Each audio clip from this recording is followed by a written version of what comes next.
Okay, how did I started my singing career? It started when I was studying in college, music college, and there's this my friend Melina. She heard she heard my song and then she said like, wow, you should really get out to play, you know, perform in the indie scene. So she booked me my first gig, and then I started performing and then get more gigs. That's how it gets going. Where were you singing? Oh, at that time was at La Bodega. No, like when Where is it? Melina found you, Yeah. like where were you singing? In the bathroom or? Oh, in the practice room Oh, you had a practice room. in a music. For me, it all started out when 6 years ago, when I was well, basically, you know, we were just me and my cousin Andrew Neto. We used to make our family laugh all the time. My brother always said that I should go up on stage and do stand up comedy. But what happened was I always thought like still young lah, still got a lot of time. And 6 years ago my brother passed away. All of a sudden, at 29 years old, and it made me realize that life's too short to put things off. So what we did was me and Andrew got 150 of our friends, put them in a place, and performed comedy. Now, Andrew Neto did really well. I, on the other hand, completely died. I was so bad that, in fact, I thought I was bad. So that's how bad I was, right? Even dead people were not laughing. It was just that bad.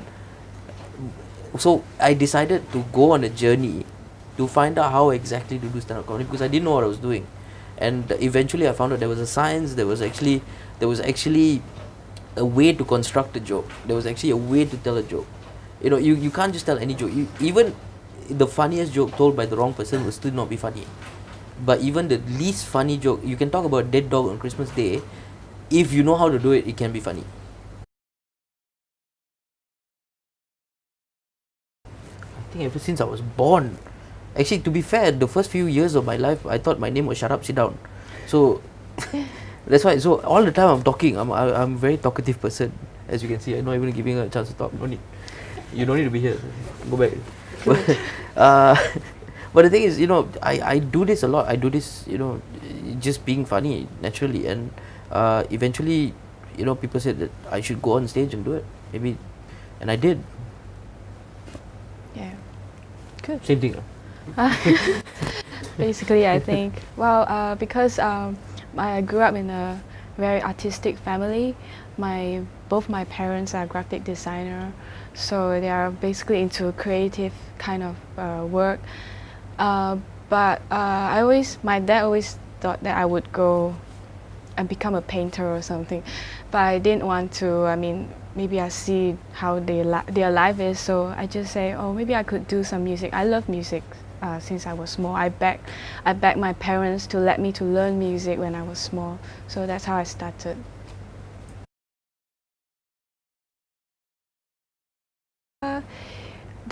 My inspiration mainly came from my life experience, things that I see, people that I know, stories that I've heard.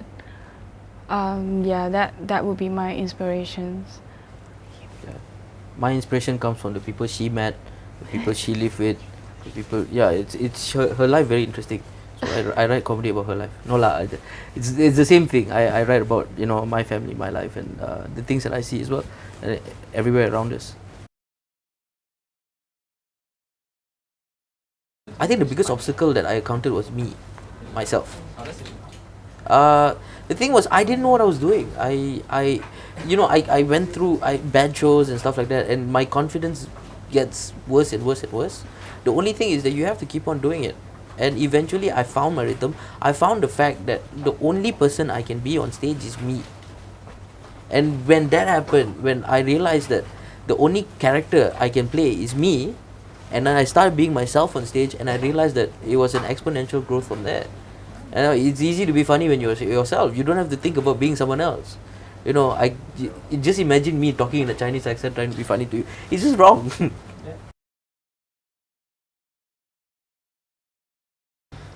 No lah, I did it all myself. All myself. No lah. No, well, at that time when I started, I think the only stand-up comedian available to me was Harit Skandar, Jit Murad. Even Aflin Chowki at the time. But what happened was, I think you just can't go up to Harith Khanna said, hey, I want to do stand-up comedy, Kerala. But the thing was, I think he was a really nice guy, and I did meet him, and he did give me a lot of pointers and stuff like that, and it actually helped a lot. And actually, what happened was there was 4 of us, me, Andrew Neto, Kwa Jenhan, and Matthew George, another guy, who we kind of mentored each other, and we kind of just helped each other up to get somewhere like this year. You got any mentors? Oh, my mentor will be my boss. Your boss? Yeah. My boss doesn't know I do stand-up comedy. So boss, if you watching this, it's not me. It's not after work. Yeah. The closest one would be my boss, as in my current work, Paul Morrison, because when I first started out in this industry writing for jingles and stuff, basically the reason why I want to take up this job is because I want to learn to arrange different kind of things. Because when I first started, I only know how to write pop songs, folk songs. So when I step into the industry, it's just like, can you do music for baby products? Can you do dance music like for DJ? Can you do rock? And can you do a lot of different genre? So I'm basically quite useless when I first started out. But yeah, and my boss sort of like gave me a lot of chance. Favorite aspect, the applause at the end, of course, yeah. The pay is quite. The checks. I love the checks. But no, the thing is, I think we all are in this industry for one reason only, to be in the spotlight. And every performer has this. They can be shy off stage, they can be scared off stage or quiet, but when they get on stage, it's a different feeling. It's almost like a euphoria. It's almost why people take drugs in the first place. We don't have to, because we have it naturally. It's called an adrenaline rush. It's called it's just there. And when we entertain a crowd, and the crowd is, well, mine is instant gratification, where if I tell a joke and they laugh, right, for me that's gratification. That's like I'm doing something. I just look, these people, now to them I look like a god. Right, and I basically just want to, because I can't look like a god, obviously. With this, actually, that one god, that one. But I can't. That's how I feel.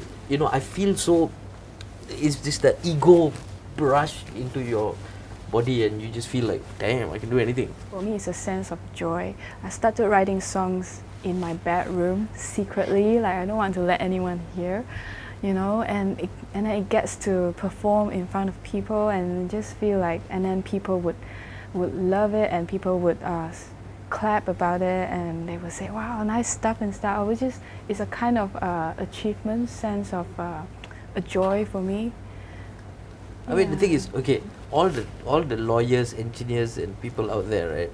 Ask yourself this question, right? When was the last time you finished a project and your boss actually stood up and gave you an applause? Never. I get that all the time.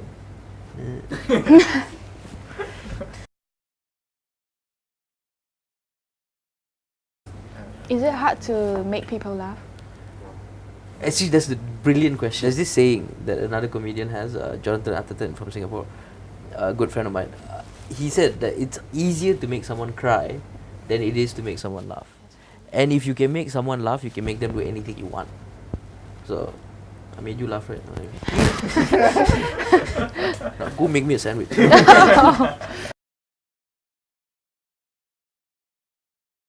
Froya's music is, I would say, more organic, folk, electro, because I can't just stick to one genre. So my song could range from different. It's very different from one to another, and I want to keep it interesting. It could be from my experience and story. That would be like starting out from lyrics, but there are a lot of times when I'm using digital audio workstation right now, which is like a computer and stuff. So it could be sparked off by a sound, a single sound, and then it would just transform into a whole song. You see, 5 years ago, I would say that I wanted to be, a successful comedian. Now in some ways, yes. But the thing is, I still have a day job, and that's where I want to leave. But then I did leave my day job, but I went back because it was just getting really boring, sitting at home doing nothing. Oh, okay. Yeah, and so I just wanted to go back to work, and of course the extra money that helps. But the thing is, I've decided not to plan where I want to be, what I want to be, how successful I want to be. But because the industry, as I said, I'm building the industry now, and we just have to see where it goes. At the end of the day, if you plan to do this, you work so hard, and then it doesn't happen, you just get disappointed. And for me, I don't have disappointments, because whatever I achieve is something I achieved already. It's not planned. It's not, if I like being invited for TEDx, for instance, it's a huge honor. But the thing is, like, I never asked to be invited. I never planned to be invited. I never planned to do this. I never planned to do a certain show. I never planned to open for Kumar. I never planned to open for all the stars that I've been opening for. I've never planned, I'm going to Hong Kong to perform. I'm going to Philippines. I'm going to Singapore. I'm going to Melbourne next year. I don't plan for all this, but it's happening. And every achievement comes to me as like, wow, I'm doing this, instead of, yeah, I planned it. At the moment, I'm just really looking for a label, indie label or something like that, to get signed. And my goal is to tour with my music. That's what I really hope. One step at a time. So.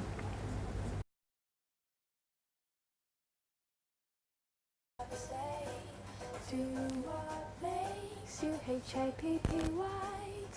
Never turn back. Never come back to what makes you sing that dirty tune. I'm gonna have a good time. Wanna have fun time. Any more questions? Any more questions from you? Yeah, just throw any question you want. Come on, where do you live? How old are you? How do you grow your hair? Where do I get my watch? That's free. Maybank to you, bro. Where do I get watch shop lah? Where you think I get a watch shop? You think I buy car shop, man?